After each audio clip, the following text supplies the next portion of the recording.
out of Agusan del Sur, Philippines, Ismael Fajardo. Argentina sigue siendo el campeón. Tobias, el Pitbull Reyes.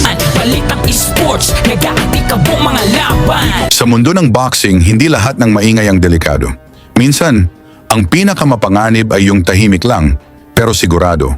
Mula sa Agusan del Sur, may isang fighter na hindi mahilig magsalita.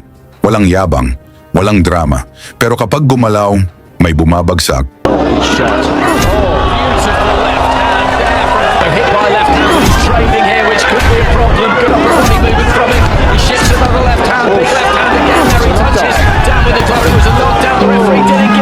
Siya si Miel Fajardo, ang tinaguriang silent assassin ng Mindanao.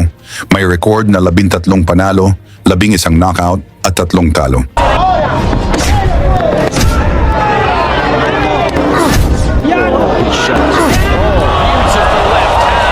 Isang IBF Pan-Pacific Flyweight Champion na pinatunayan ang kanyang lakas ng talunin niya si Esnet Domingo.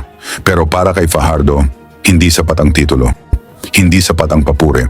Dahil ngayong April 11, 2026, hahakbang siya sa pinakamahalagang laban ng kanyang karera. Isang title eliminator. Isang panalo, isang hakbang papunta sa world title. Sa kabilang sulok, isang fighter na walang preno ang agresyon. Mula Argentina, si Tobias Jeremias Reyes. Kilalang El Pitbull, may record na 18 panalo, 1 talo, 16 na knockout.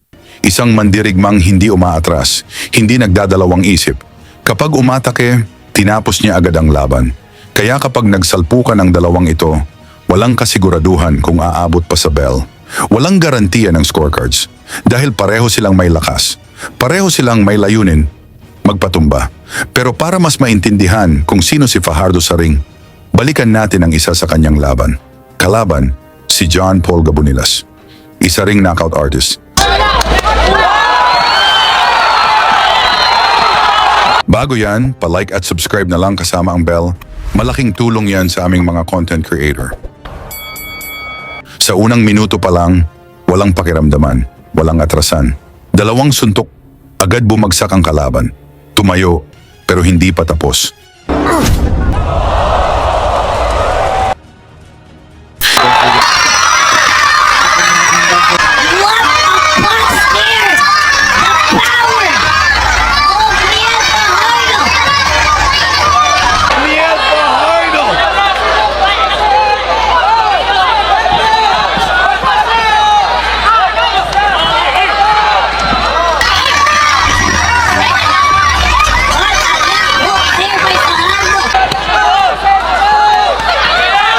Isang mabilis na kombinasyon, bumagsak ulit.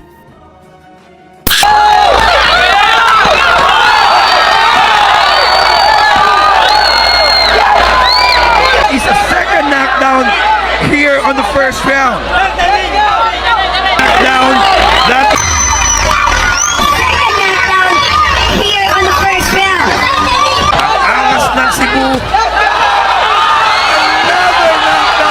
At sa huli, isang malinis na kaliwa ang tuluyang nagpatigil sa laban.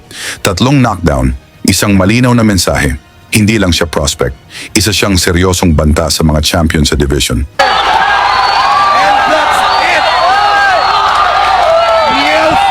Knocking out John Paul Gabonilas.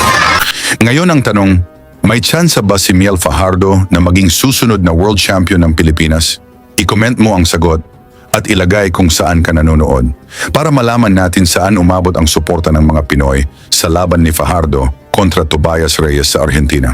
Lagi niyong sundan, huwag magpapahuli. Pag-usapan ni bakbakan, balita niya at laban. Mga Pinoy na di nagpapagapi. Salamat sa mga suporta na lagi nandyan.